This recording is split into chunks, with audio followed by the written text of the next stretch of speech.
أصحابك أمرنا بخلاف ما لو وكلته بتزويجها من رجل فزوجها من نفسه. تو پیچھے سے مسئلہ یہ چل رہا تھا کہ چچا کے بیٹے کو جس طرح کے یہ اختیار ہوتا ہے کہ وہ نابالغہ چچا کی بیٹی سے اپنا نکاح کر لے، جیسے کہ وکیل کے لیے اختیار ہوتا ہے، برخلاف اس کے. اب یہاں سے متن کی بات ملاؤ، برخلاف اس کے کہ اگر عورت نے، لڑکی نے کسی کو اپنا وکیل بنوائے شادی کروانے کا، کیا تزویج شادی کروانا باب تفعیل سے ہے، کیا ہاں، اور باب تفاعل سے آئے گا یہ، تو پھر یہ لازم ہوگا، اور باب تفعیل سے آئے گا تو متعدی ہوگا. تو اس کو شادی کروانے کا وکیل بنا کسی آدمی سے، فزوجہا من نفسہ، تو اس نے اپنے آپ سے کر لی شادی. تو کہنے یہ نہیں ہوگا، یہ نکاح نہیں ہوگا. لأنہا نصبتہ مزوجا، کیونکہ عورت نے اس کو شادی کروانے کے لیے مقرر کیا تھا، لا متزوجا، شادی کرنے کے لیے نہیں کیا تھا. کیا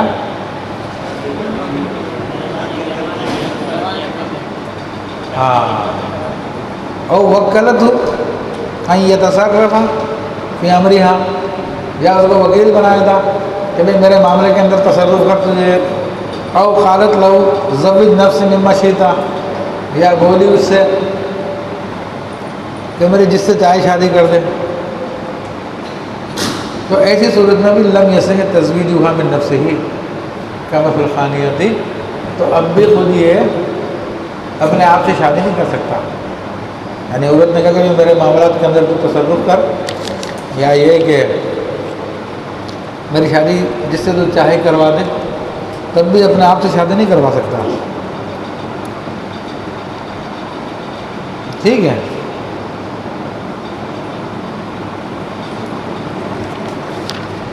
والاصل ان الوکیل معرفۃ بالخطاب فلا يدخل تحت النکرۃ. اصل کیا ہے، کیوں نہیں شامل ہو رہا؟ جب اس نے بولا ممن شئت، جس سے تو چاہے تو کروا دے، یہ تو عام ہے، خود سے بھی کروا سکتا تھا، لیکن خود سے کروا کے تو کہہ رہے ہیں کہ نہیں. بولو نہیں ہوگی، حالانکہ بولی میں منشی تھا، جس سے چاہے تو کروا دیں. پھر خود کیوں نہیں داخل ہو رہا ہے؟ تو اس کا بتا رہے ہیں کہ بھائی قاعدہ یہ ہے کہ وکیل جو ہے معرفہ ہے، خطاب کے ذریعے انت ہے میں منشیتا، تو یہ معرفہ ہو گیا.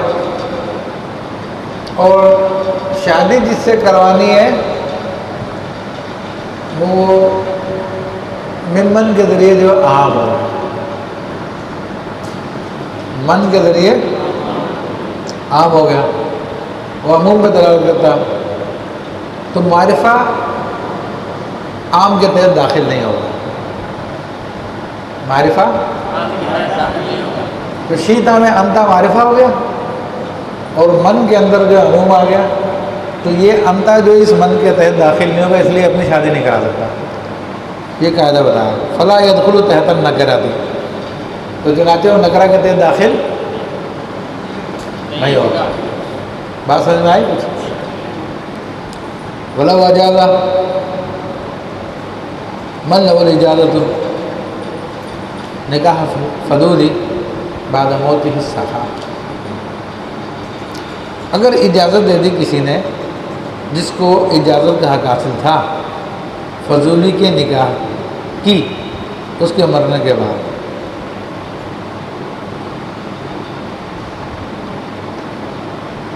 ٹھیک ہے، یعنی فضولی خود مر گیا، نکاح کرایا فضولی نے کسی کا، وہ مر گیا. اب اس نکاح کو جائز کیا جا سکتا نہیں کیا جا سکتا؟ تو کہا جس کو جائز کرنے کا اختیار ہے، اگر فضولی کے مرنے کے بعد بھی اگر وہ جائز کرتے ہیں تو جائز ہو جائے گا. کیونکہ شرط کیا تھی؟ معقود علیہ قائم اور عاقدین ہو. تو معقود علیہ تو نکاح تھا اور عاقدین میاں بیوی ہے، تو انہوں نے جائز کر دیا. لأن الشرط قیام المعقود له وعقد العاقدین لنفسه فقط، تو یہ موجود ہے، انہوں نے کر دیا بخلاف اجازت بیعہ. جبکہ فضولی نے اگر بے کی ہو اور بے کروانے کے بعد اگر مر گیا، بے کروانے کے بعد اگر مر گیا تو اب کوئی اس کو جائز نہیں کر سکتا. بائع مشتری بھی جائز نہیں کر سکتا. کیا؟ بائع مشتری بھی جائز نہیں کر سکتا. فإنه يشترط قیام اربعۃ اشیاء، کیونکہ بے کے لیے 4 چیزوں کا قیام ضروری ہے. وہ 4 چیزیں کون کون سی ہے جو علامہ شامی نے شاید نیچے بیان کی ہو؟ ہاں، ایک تو عاقد، ٹھیک ہے، اور عاقد اصل میں اس میں کون تھا؟ فضولی تھا. عاقد اصل میں کون تھا؟ فضولی تھا. پھر اس کے اندر معقود علیہ، معقود علیہ بھی موجود ہو، یعنی وہ سامان جس پہ سودا ہوا. پھر جو ہے جانبین، ایک کی طرف سے ایک بائع اور ایک مشتری، یہ 4 چیزیں کا قیام ضروری ہوتا ہے. تو جب فضولی مر گیا تو عاقد ہی مر گیا. فرق کیا ہے نکاح میں اور بے میں؟ دیکھا، نکاح کو جائز کر سکتے ہیں لیکن بے کو جائز، فرق صرف اتنا سا ہے کہ بے کے اندر وکیل مباشر ہوتا ہے. یعنی اگر آپ کسی کو وکیل بناتے ہیں نکاح کا بالفرض،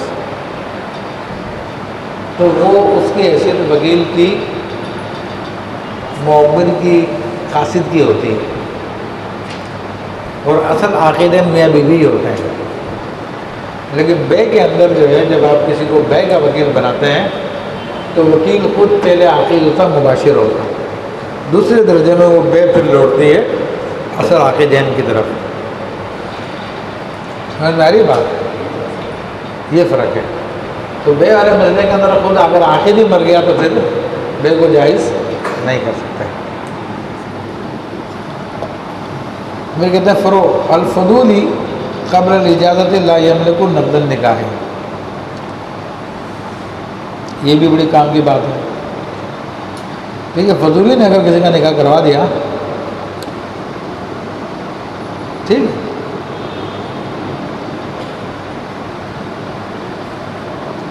تو اب نکاح کروانے کے بعد توڑ نہیں سکتا وہ نکاح. نکاح کرانے کے بعد توڑ نہیں سکتا. یہ ایک اصولی بات ہے. اب توڑنے کا اختیار تو انہی کو ہے جن کا نکاح کروایا تھا. وہ کہتے ہیں ہمیں قبول نہیں ہو، توڑ جائے گا، موقوف بھی نہیں رہے گا، ختم ہو جائے گا، باطل ہو جائے گا. بخلاف البیع، اور بے کے اندر فضولی توڑ سکتا ہے. بے کے اندر، کیونکہ اس کے اندر خود عاقد ہوتا ہے. یہ بھی بتایا تھا میں نے. یشترط للزوم عقد الوکیل موافقتہ فی المہر المسمى، اور شرط ہوتا ہے وکیل کے عقد کے لزوم کے لیے مہر مسمى میں موافقت کرنا. یعنی وکیل کا عقد کب لازم ہوتا ہے کہ جو وکیل نے جو اس کے مطابق، اس مہر کے مطابق نکاح کرایا تھا جو بتایا گیا تھا. اگر لڑکی نے کہا تھا میرا نکاح 5 لاکھ پہ کرانا اور اس نے 4 میں کرا دیا تو پھر نکاح نہیں لازم ہوگا، وہ فضولی کی طرح ہو جائے گا. سمجھ میں آ رہی بات؟ تو اس لیے کہا کہ وحکم رسول کا وکیل، اور رسول کا حکم وکیل کی طرح ہوتا ہے. اب رسول سے مراد قاصد ہے، رسول سے مراد کیا ہے؟ قاصد ہے، تو وہ وکیل کی طرح ہی ہے۔ اور رسول جو ہے وہ عام طور پہ نکاح میں ہوتا ہے، قاصد جو ہے نکاح میں ہوتا ہے، کہ نکاح کا قاصد اور وکیل ایک ہی حکم رکھتے ہیں۔ قاصد کا کام ہوتا ہے کہ پیغام پہنچا دینا، اور ایسے وکیل کا کام بھی پیغام پہنچا دینا یا اس کے مطابق حکم پہ عمل کر دینا۔ تو نکاح کے اندر رسول اور وکیل ایک ہی حکم میں ہوتا ہے، جبکہ بیع کے اندر ان کا حکم الگ ہوتا ہے۔ وکیل خود مباشر ہوتا ہے، اس کے اندر وکیل خود مباشر ہوتا ہے۔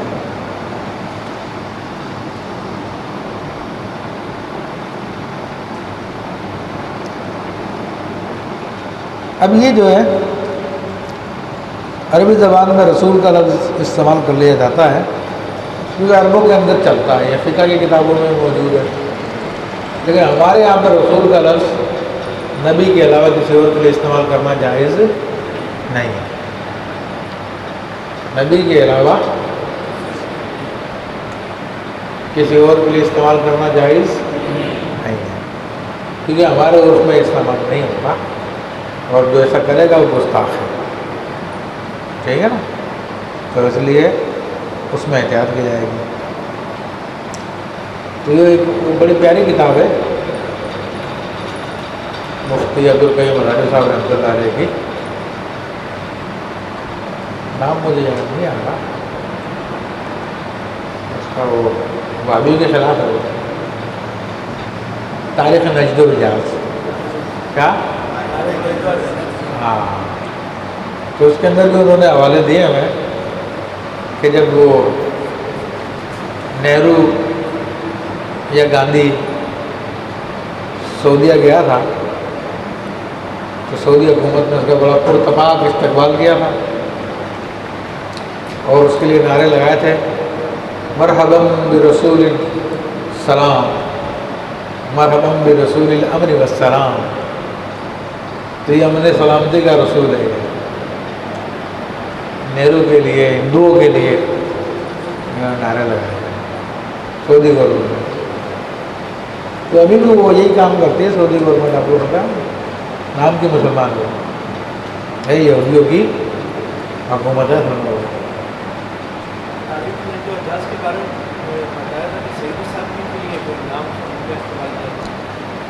بہرحال جو ظاہر ہے وہ تو بات مضبوط ہے، جو ظاہر ہے وہ تو بات مضبوط ہے کہ عبدالقیوم الحاجی صاحب کی یہ نام سے مشہور ہے، باقی روایت ہے کہ سیدی صاحب نے لکھے تھے۔ نہیں میری کبھی بات نہیں اس بات سے، ٹھیک ہے نا، پر لکھی بھی تھی تو ان کے نام سے چھپوا دی، ان کی مرضی سے ہوا ہوگا، زبردست سے تو نہیں ہوا ہوگا۔ اس زمانے میں غیر معروف ہوں گے بالکل، ان کو کوئی نہیں جانتا ہوگا، تو ممکن ہے اس نیت سے چھپوا دی ہو کہ چلو یہ مشہور آدمی ان کے نام سے زیادہ پڑھے جائے گی۔ تو علامہ سعیدی صاحب جو مشہور ہوا تو دارالنعیمیہ میں آنے کے بعد ہوا، دارالنعیمیہ میں آنے کے بھی کئی سال بعد ہوا جب انہوں نے شرح صحیح مسلم لکھی ہے، اس کے بعد سے ان کی شہرت ہوئی ہے، ورنہ پہلے لاہور کے اندر تھے، دارالنظامیہ میں تھے، کئی سال وہاں پہ پڑھاتے رہے، پھر ان کی صحت خراب ہو گئی تھی، کچھ دماغی مسائل ہو گئے تھے ان کے، تو پھر علامہ اپنے مفتی منیبر بن صاحب ان کو کراچی لے آئے تھے، تو یہاں پہ آ کے ان کا علاج بھی کروایا تھا، اور پھر ان کو رکھا ان کے مزاج کے مطابق، انہوں نے کام بھی کیا علامہ صاحب نے، ان کو ساری چیزیں سہولتیں پرووائڈ کی، سارے معاملات ان کے برداشت کیے، کیونکہ وہ بالکل دماغ ان کا بالکل یہ سمجھ لو کہ بادشاہ والا دماغ تھا، کوئی چیز مزاج کے خلاف برداشت نہیں کرتے تھے۔ تو مفتی صاحب جو ہے وہ سب چیزیں برداشت کرتے تھے، اور وہ برداشت کرنے کے ساتھ انہوں نے ان سے چلوایا، مفتی صاحب نے کام کروایا حقیقتاً، سمجھ رہے بات؟ ہاں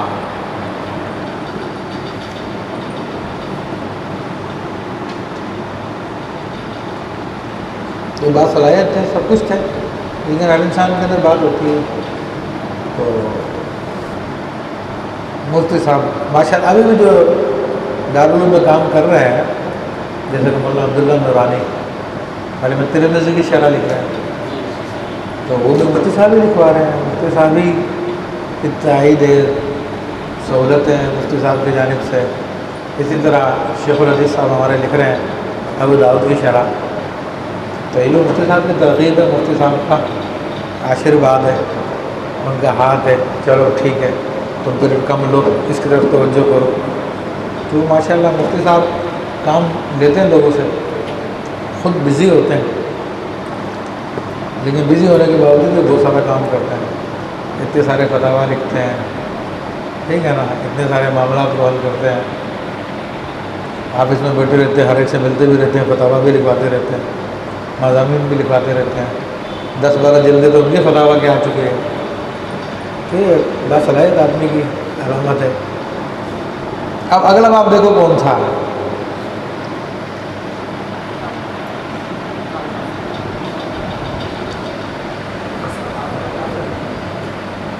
مہر کا باب ہے کیا؟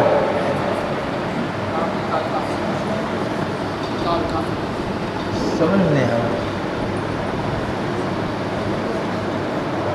نصاب میں کون سا باب ہے؟ مہر، نکاح، ہاں نکاح الکافر ہے، کیوں مہر نہیں ہے نصاب میں۔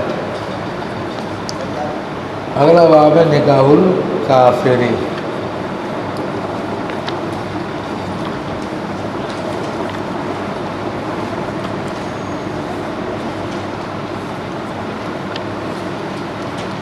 ہاں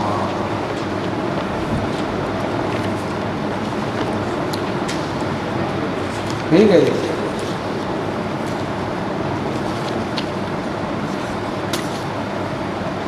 لیکن بہرحال یہ سب چیزیں آپ کو اپنا مطالعہ کرنا چاہیے۔ ہم تو وہی پڑھائیں گے جو باب ہے، جو نصاب میں ہے، لیکن آپ لوگوں کو مطالعہ کرنا چاہیے تاکہ معلومات آپ کو پوری کی پوری ہو جائے، اور درمیان میں بڑی زبردست قسم کی معلومات ہیں، زبردست قسم کی آواز ہے۔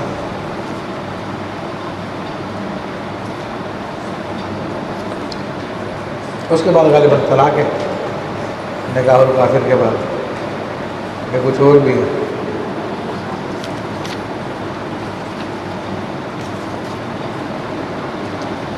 ہاں باب الرضا ہے، صحیح ہے، باب الرضا شامل ہے، شامل ہے، ہاں اس کے بعد طلاق شروع ہو جائے۔ چلو انشاءاللہ پھر نکاح الکافر کل پڑھیں گے۔ آج بولے آؤ حضور شریف۔